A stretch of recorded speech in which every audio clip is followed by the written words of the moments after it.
Bismillahirrahmanirrahim. Assalamualaikum warahmatullahi wabarakatuh. Selamat siang dan salam sejahtera untuk kita semua. Pada kesempatan kali ini kita melanjutkan perkuliahan komunikasi sosial, program studi pendidikan non formal, Fakultas Guru dan Ilmu Pendidikan Universitas Bengkulu. Kali ini yang akan kita kaji adalah tentang komunikasi sosial, perubahan sosial, dan pembangunan. Yang pertama itu tentang komunikasi sosial dan perubahan sosial. Selanjutnya definisi dari komunikasi sosial. Jadi pada pertemuan sebelumnya juga kita sudah sedikit mengupas tentang definisi dari komunikasi sosial. Nah, ini ada beberapa pendapat dari ahli yang mendefinisikan komunikasi sosial. Menurut Goldstein, komunikasi sosial itu merupakan keterampilan yang harus dimiliki individu untuk menjalani interaksi dengan individu dalam interaksi dengan individu atau kelompok individu lainnya. Artinya merupakan keterampilan yang memang harus dimiliki oleh setiap individu supaya dapat berinteraksi dengan individu lainnya atau dengan kelompok lainnya gitu. Jadi memang Goldstein menekankan pada keterampilannya gitu, keterampilan. Sedangkan menurut Oteng Sutisna beliau mendefinisikan komunikasi sosial itu merupakan proses interaksi antar orang, kelompok sikap, dan dimaksudkan untuk mempengaruhi perilaku orang dan kelompok dalam suatu organisasi. Jadi ada komunikasi yang diartikan interaksi yang mempengaruhi orang lain atau kelompok gitu dalam suatu organisasi.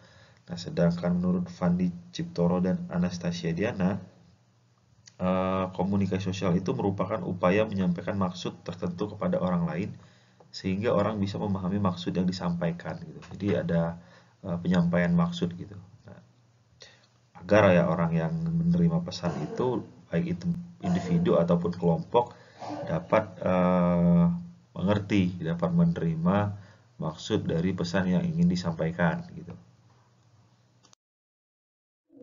Selanjutnya fungsi komunikasi. Jadi fungsi komunikasi itu yaitu membawa, mensosialisasikan, menyebarluaskan ide-ide tentang perubahan. Dan sering juga dikaitkan dengan proses difusi dan inovasi atau juga proses penyebarluasan ide, cara dan teknologi yang baru gitu. Nah, contohnya iklan komersil. Jadi ketika ada iklan itu dia menyampaikan produknya gitu.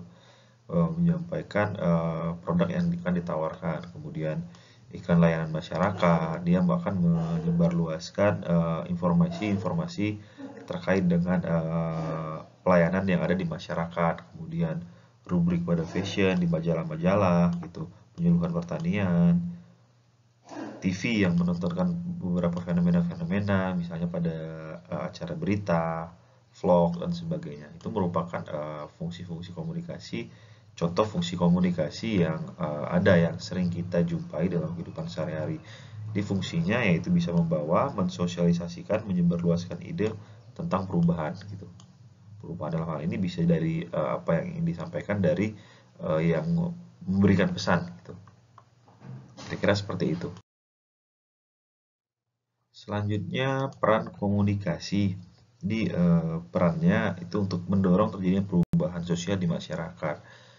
Bagaimana caranya dengan untuk mendorong, menggerakkan, memotivasi seseorang atau sekelompok orang untuk berubah gitu. Jadi ada kegiatan yang mendorong, menggerakkan, memotivasi seseorang atau kelompok untuk berubah gitu.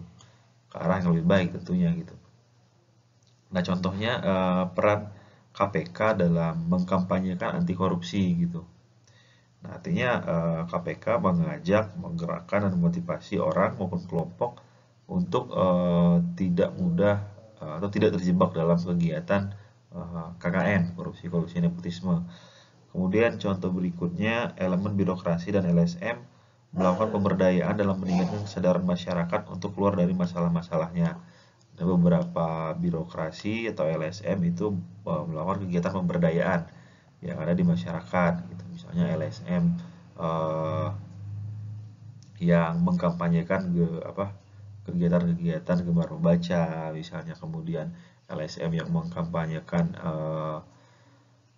kegiatan kebersihan misalnya. Jadi macam-macam lah gitu. Sehingga memang ada kegiatan yang mendorong dan menggerakkan tadi gitu. Kemudian iklan yang memicu perilaku konsumtif pada masyarakat gitu. Misalnya iklan yang menjual produk tertentu misalnya, menawarkan produk-produk sehingga membuat orang jadi ya konsumtif gitu, sehingga orang-orang pengen membeli gitu. Kemudian kampanye keluarga berencana, karena mengurangi permasalahan pada jumlah anak gitu, mengontrol ledakan penduduk gitu.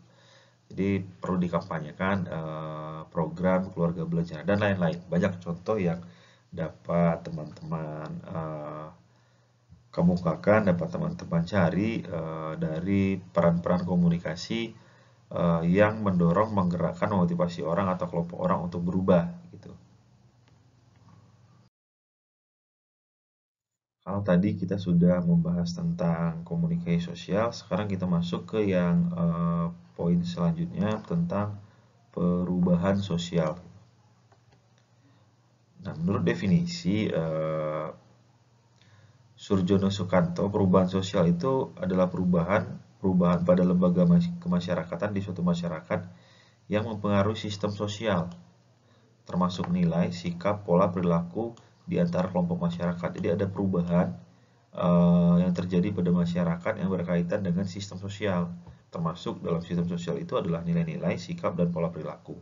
Sedangkan menurut Kingsley Davis, perubahan sosial adalah perubahan yang terjadi pada struktur dan fungsi masyarakat. Jadi intinya memang perubahan sosial ini adalah sesuatu yang berubah, yang terjadi di masyarakat, perubahan dalam sistem sosialnya, dalam sistem interaksi, sistem kelompok, pola perilaku, sikap, nilai-nilai dan sebagainya. Sehingga memang mengarah ke hal yang lebih baru menurut masyarakat tersebut gitu. Adanya perubahan yang terjadi di lingkungan sosial. Selanjutnya konsep perubahan sosial. Nah, konsep perubahan sosial itu secara umum terbagi menjadi dua. Yang pertama itu berdasarkan jenis atau prosesnya, kemudian yang berdasarkan sumbernya. Gitu. Nah, berdasarkan jenisnya atau prosesnya, perubahan sosial itu ada yang perubahan sosial yang direncanakan dan ada perubahan sosial yang tidak direncanakan. Sedangkan berdasarkan sumbernya, ada perubahan sosial imanen dan kontak gitu. Nah, apa itu perubahan sosial yang direncanakan, perubahan sosial yang tidak direncanakan, dan yang bersifat imanen dan kontak? Nah, sekarang kita membahas tentang yang jenis perubahan sosial tadi, yang ada yang direncanakan dan ada yang tidak direncanakan. Nah, apa itu perubahan sosial yang direncanakan? Nah, dari namanya saja direncanakan, artinya memang ini dilaksanakan secara sengaja gitu. Jadi adanya proses yang terdesain dengan baik gitu. Adanya proses yang berlangsung itu dengan adanya konsepnya yang bagus, kemudian ada desainnya, sehingga kegiatan itu memang benar-benar terkontrol gitu dan sistematis. Ada runtutan kegiatannya, misalnya mulai dari perencanaan dulu, kemudian pelaksanaannya seperti apa, kemudian dimonitoring sampai di tahap evaluasi gitu. Nah, di tahap evaluasi pun ada indikator yang jelas dalam mengevaluasi gitu. Indikator itu maksudnya ada rambu-rambu atau kisi-kisi standarnya gitu. Sehingga kegiatan ini memang benar-benar dilaksanakan sukses atau tidak berdasarkan perencanaan yang udah dilaksanakan tadi gitu. Berlangsung atau tidak gitu. Nah, sedangkan yang perubahan sosial yang tidak direncanakan artinya ya perubahan sosial yang terjadi itu secara tidak sengaja saja gitu, secara spontan gitu, secara alami gitu, tanpa adanya proses perencanaan yang matang gitu, atau tidak diferensiasi, tidak direncanakan dengan baik atau tidak diduga gitu. Kemudian arah perubahannya tidak pasti gitu, karena ya tidak bisa diprediksi karena memang tidak ada perencanaan, tidak ada evaluasi, sehingga banyak perubahan sosial yang tidak direncanakan itu tidak disadari oleh masyarakat gitu. Ya begitu saja mengalir gitu. Atau ada juga yang menyebut dengan evolusioner gitu, atau evolusi ya. Kita tidak tahu dengan pasti tapi ya mengalami, merasakan gitu perubahan sosial itu gitu. Contoh dari perubahan sosial yang direncanakan. Mungkin teman-teman juga sudah familiar sekali dengan salah satu atau beberapa aplikasi ojek online yang hadir di tengah-tengah masyarakat gitu.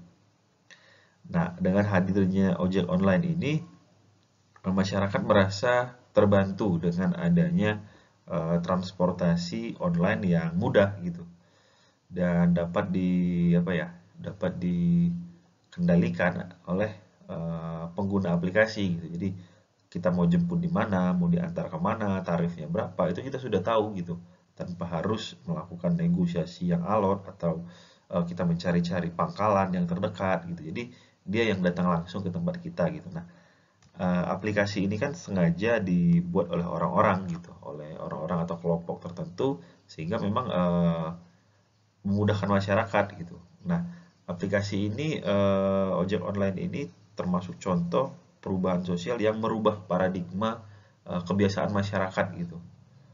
Dalam terutama dalam dalam bertransportasi gitu. Sehingga memang terutama di kota-kota besar bahkan di Bengkulu juga udah mulai marak gitu aplikasi ojek online gitu. Bahkan salah satu pendirinya juga saat ini menjadi menteri gitu. Hal yang luar biasa juga gitu ya. Pengembang aplikasi bisa jadi menteri pendidikan gitu. Nah, jadi keberadaan ojek online ini termasuk dalam perubahan sosial yang direncanakan. Nah, selanjutnya itu contoh berikutnya penggunaan e-library atau perpustakaan online lah, kira-kira seperti itu yang ada di universitas gitu, maupun di perpustakaan nasional gitu. Artinya keberadaan e-library ini memudahkan mahasiswa atau memudahkan para pembaca untuk mengakses referensi yang dibutuhkan tanpa harus mengunjungi perpustakaan secara langsung gitu. Nah, ini juga salah satu bentuk kemudahan yang diberikan terkait dengan kegiatan-kegiatan yang dapat menumbuhkan minat baca gitu. Kemudian ada lagi yang perubahan sosial contoh lainnya, mungkin teman-teman sering ada aplikasi-aplikasi belanja online misalnya. Nah, jadi teman-teman tidak mesti harus datang ke pasar untuk beli sesuatu gitu. Tinggal teman-teman kontrol, teman-teman beli di smartphone-nya masing-masing sehingga ya bisa gitu. Bisa kita memilih sesuai dengan gambar-gambarnya atau video yang ditampilkan. Bahkan harganya pun kadang-kadang bisa lebih murah dari yang di tempat kita gitu. Nah, itu juga salah satu perubahan sosial yang direncanakan. Merubah pola belanja orang gitu. Sebelumnya ke pasar atau ke toko-toko karena adanya kemudahan, apalagi gratis ongkir ya gitu. Jadi lebih memanjakan lah pembeli gitu. Sehingga memudahkan orang gitu. Itu contoh dari perubahan sosial yang direncanakan. Kemudian bagaimana dengan perubahan sosial yang tidak direncanakan? Nah, contohnya ada sebuah portal berita online itu membuat judulnya sekolah di rumah siswa jangan nonton film porno. Artinya apa? Jadi perubahan sosial yang terjadi di masyarakat dengan adanya internet itu kan harusnya memudahkan masyarakat untuk dapat memperoleh informasi gitu, menyampaikan informasi, memperoleh informasi secara menyeluruh gitu. Jadi memudahkan dalam berbagai interaksi gitu, terutama yang sedang kita lakukan saat ini itu juga dibantu dengan adanya internet gitu. Teman-teman bisa belajar online menggunakan Zoom, teman-teman bisa menonton video pembelajaran. Nah, semua itu menggunakan internet. Nah, tapi ada perubahan sosial yang mungkin tidak diantisipasi oleh pengguna sebelumnya gitu. Bahwa perubahan sosial ini, penggunaan internet ini rawan juga disalahgunakan gitu. Misalnya mereka jadi mengakses situs-situs yang sebenarnya tidak boleh diakses gitu, terutama oleh orang-orang yang di bawah umur gitu. Apalagi oleh siswa atau mahasiswa juga sangat tidak dianjurkan sekali, misalnya penyebaran video porno, kemudian penjualan narkoba secara online, bahkan rawan terhadap pembobolan data pribadi atau tindak kejahatan-kejahatan cybercrime lainnya gitu, sehingga memang itu merupakan contoh perubahan sosial yang sebenarnya tidak direncanakan gitu oleh pengembang dari internet gitu. Tapi ya bisa saja disalahgunakan gitu. Artinya ini sudah terjadi di masyarakat gitu. Nah, ada berita yang cukup cukup bisa dikatakan cukup mengagetkan juga gitu, bahwa Indonesia itu salah satu pengakses situs orang dewasa yang terbesar lah, di salah satu yang terbesar juga di dunia gitu. Nah, ini menunjukkan bahwa memang ada efek sampingnya terhadap perubahan sosial yang terjadi di masyarakat gitu, terkait dengan penggunaan internet gitu. Ada efek negatifnya juga gitu, selain dengan hal-hal yang positifnya gitu. Nah, kira-kira seperti itu. Kalau tadi perubahan sosial berdasarkan jenisnya, sekarang perubahan sosial yang mana berdasarkan sumbernya. Ada yang bersifat kontak dan ada yang bersifat imanen. Apa itu yang bersifat kontak? Yaitu perubahan yang berlangsung manakala sumber bagi terjadinya perubahan itu berasal dari luar komunitas masyarakat yang bersangkutan. Artinya yang melakukan perubahan itu bersumber pada orang yang berada dari luar komunitas itu atau di luar dari masyarakat itu. Misalnya di desa A gitu. Nah, yang melakukan perubahan itu adalah orang dari luar desa A gitu. Bisa jadi orang dari provinsi lain, bisa jadi orang dari kota lain, atau bisa jadi orang dari kecamatan lain gitu, yang melakukan perubahan di desa tersebut gitu. Contohnya mungkin mahasiswa KKN yang melakukan kuliah kerja nyata di suatu desa. Nah, mereka melakukan program apa gitu, sehingga memang program yang dilakukan itu dapat melakukan perubahan yang ada di masyarakat desa tersebut gitu. Misalnya sosialisasi penggunaan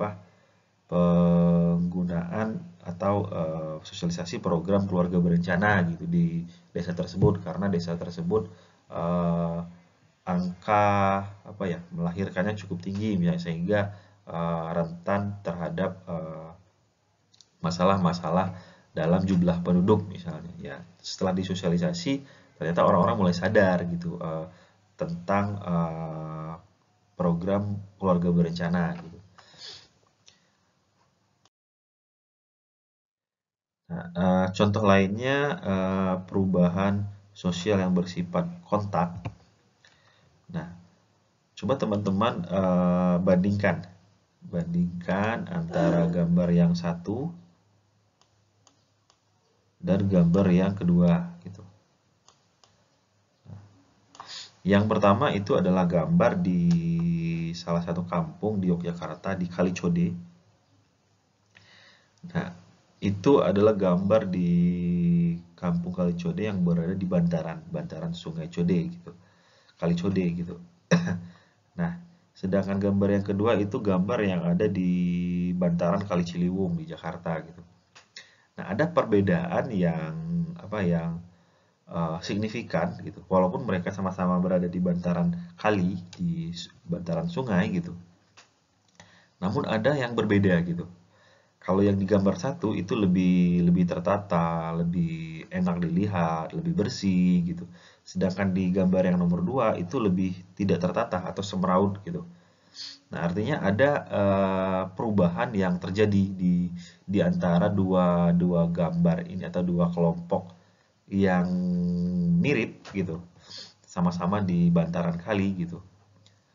Yang pertama itu di Kali Code, yang kedua di bantaran Kali Ciliwung. Nah, yang di gambar pertama itu mendapatkan perlakuan atau ide membangun menata yang datang dari LSM, Lembaga Swadaya Masyarakat, pimpinan YB Mangunwijaya gitu. Jadi YB Mangunwijaya ini melakukan perubahan atau melakukan penataan lah pembangunan di Kali Code yang dulunya juga kumuh, dulunya juga berantakan, sehingga ditata menjadi lebih cantik, lebih enak dipandang, lebih bersih gitu. Bahkan menjadi wisata Code gitu. Bahkan sempat disupport juga oleh beberapa pihak swasta gitu maupun dari pemerintah daerah sekitar gitu. Nah, ini merupakan contoh perubahan sosial yang bersifat kontak. Jadi adanya perubahan yang berasal dari orang di luar daerah itu gitu. Dia membangun daerah tersebut sehingga memang daerah tersebut jadi memiliki kebiasaan yang baru gitu. Jadi memiliki kehidupan yang baru yang awalnya mungkin kumuh sekarang menjadi lebih bersih dan tertata gitu. Nah, itu contoh dari perubahan sosial yang bersifat kontak. Nah, sekarang contoh perubahan sosial yang berasal dari kelompok itu sendiri gitu, dari kelompok masyarakat itu sendiri atau yang disebut dengan secara imanen gitu, yaitu perubahan dari kelompok sendiri ya, dari sendiri.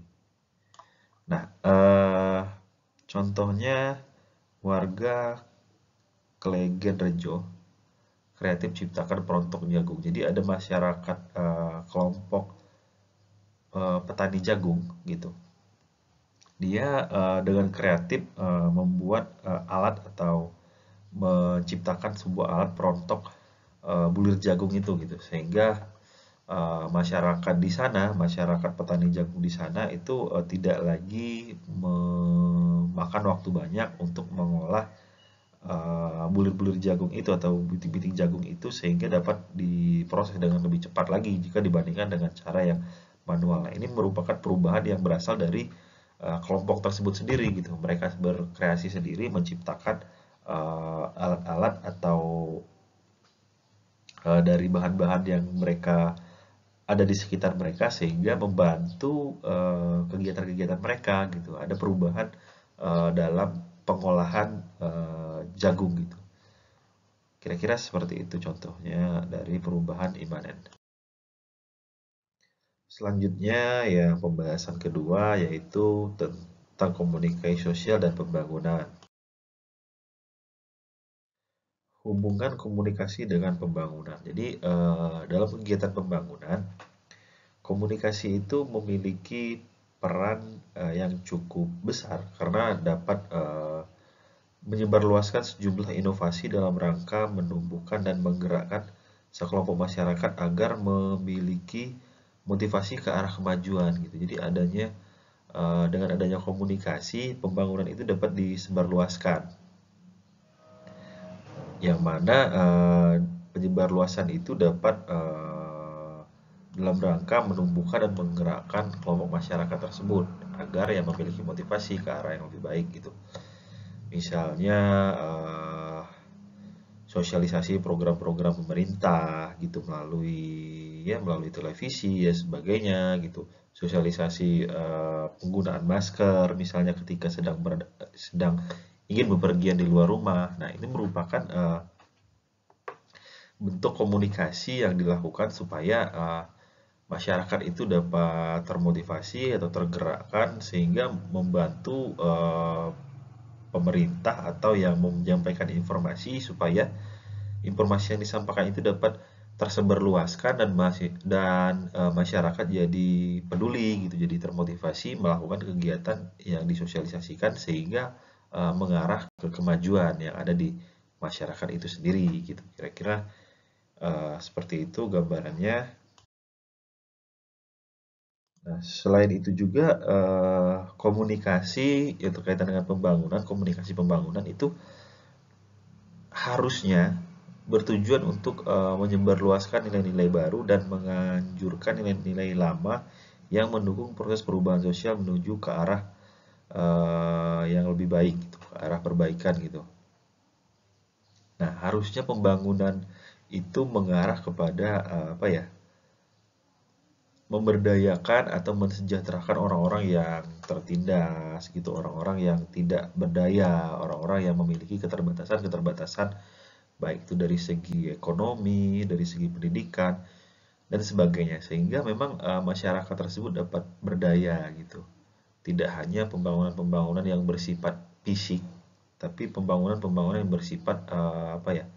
Yang bersifat lebih ke manusianya langsung gitu, humannya gitu, bukan fisik bangunan semata gitu. Tapi ya memang kadang-kadang di masyarakat kita ketika melakukan pembangunan itu merasa lebih penting yang membangun fisik gitu. Ya karena fisik itu kelihatan gitu dan mudah diingat orang gitu. Padahal sejatinya pembangunan manusialah yang lebih diutamakan harusnya karena ya nasib apa bangsa ini juga tergantung manusianya seperti apa gitu. Ketika manusianya dibangun dengan pondasi yang kuat, dengan karakter yang kuat, maka bangsa itu akan menjadi kuat gitu. Nah, sedangkan hanya membangun fisik, tapi pembangunan fisik itu tidak dapat dimanfaatkan dengan baik, tidak dapat dijaga dengan baik, maka ya bisa sia-sia juga gitu. Artinya memang ada sedikit apa ya? Mungkin apa semacam prioritas yang belum sesuai dengan yang diharapkan gitu. Ya memang pembangunan manusia juga terus dilaksanakan tapi tidak belum segencar pembangunan fisik gitu. Itu menurut yang diamati dalam beberapa tahun belakangan tuh seperti itu. Apalagi setelah saat ini dihantam kondisi Covid gitu. Maka pembangunan lebih mengarah ke proses pemulihan pemulihan terjadi setelah terjadinya Covid ini gitu. Maka menjadi tugas yang berat lagi yang dilakukan oleh pemerintah gitu. Karena beberapa pembangunan fisik maupun non fisik juga dananya beberapa dialihkan. Tapi tujuannya idealnya pembangunan itu ya untuk mensejahterakan lah, untuk membantu orang-orang yang memang tidak memiliki kemampuan untuk bergerak atau tertindas atau orang-orang yang lemah gitu. Itulah sebenarnya prioritas yang memang harus dibantu atau dilakukan pembangunan manusianya gitu. Kira-kira seperti itu.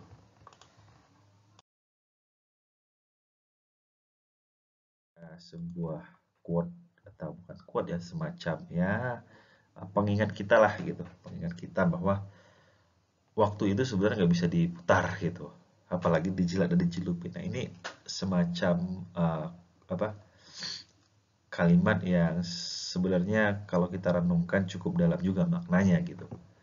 Jadi teman-teman sekarang sudah kuliah, silahkan manfaatkan waktu yang teman-teman miliki saat ini itu dimanfaatkan sebaik mungkin. Cari pengalaman-pengalaman yang memang akan mendukung cita-cita teman-teman gitu. Pengalaman yang nantinya dapat menjadi bekal teman-teman untuk kehidupan di kemudian hari gitu. Kalau teman-teman saat ini kuliah ya hanya sekedar gengsi-gengsian, silahkan sekarang luruskan niat, manfaatkan waktu yang ada, cari ilmu sebanyak mungkin, sehingga menjadi bekal teman-teman untuk kehidupan di kemudian hari gitu. Karena ya yang teman-teman lakukan saat ini itu akan berdampak pada teman-teman di beberapa tahun ke depan gitu. Ketika teman-teman saat ini serius, maka ke depannya kemungkinan besar peluangnya akan lebih besar teman-teman mau dapat kehidupan yang lebih baik gitu. Kira-kira seperti itu. Silahkan direnungkan, silahkan diresapi maksud mendalam sebenarnya dari gambar tersebut. Ini ada beberapa referensi yang digunakan, referensi gambar maupun referensi dari buku. Baik, teman-teman, mungkin itu saja materi kita pada kesempatan kali ini. Semoga teman-teman dapat mengambil poin dari penjelasan tadi. Jadi, apabila teman-teman merasa ada yang ingin ditanyakan, silahkan nanti teman-teman tanyakan dalam grup WhatsApp kita. Insya Allah nanti akan kita coba bahas bersama gitu. Dan semoga teman-teman juga tidak bosan menyaksikan video pembelajaran, karena ini merupakan alternatif pembelajaran selain teman-teman menggunakan Zoom. Mungkin dalam beberapa kesempatan banyak dosen-dosen lain menggunakan Zoom gitu. Nah, ini merupakan alternatifnya gitu. Jadi, kenapa menggunakan ini? Mungkin waktunya dapat disaksikan lebih fleksibel lah gitu ya. Teman-teman juga bisa sambil santai, tapi tetap nilai-nilai edukasi harus dikedepankan dalam setiap kegiatan pembelajaran. Mungkin itu saja yang dapat Bapak sampaikan pada kesempatan kali ini. Lebih dan kurangnya mohon maaf. Video ini dibuat memang berdasarkan untuk kegiatan pembelajaran semata, sehingga nantinya kesalahan ataupun kekhilafan dapat dimaklumi. Mungkin itu saja. Sampai jumpa pada pertemuan berikutnya. Bapak akhiri wabillahi taufiq wal hidayah. Wassalamualaikum warahmatullahi wabarakatuh. Selamat siang dan salam sejahtera untuk kita semua. Nah, ini yang mungkin ditunggu-tunggu juga oleh teman-teman. Ini link absen yang dapat teman-teman isi sebagai bentuk partisipasi teman-teman dalam kegiatan pembelajaran. Jadi silahkan teman-teman isi sebelum pukul 18.00 WIB ya. Ini harapannya teman-teman udah menyaksikan video ini sampai selesai sehingga dapat mengisi absen kehadiran gitu. Jadi jangan di skip sehingga yang link absennya saja gitu, tapi teman-teman tidak mendapat ilmunya gitu. Harapannya teman-teman dapat memperoleh informasi, memperoleh pembelajaran yang sesuai direncanakan dalam mata kuliah ini, sehingga memang dapat memenuhi target dari perkuliahan kita kali ini gitu.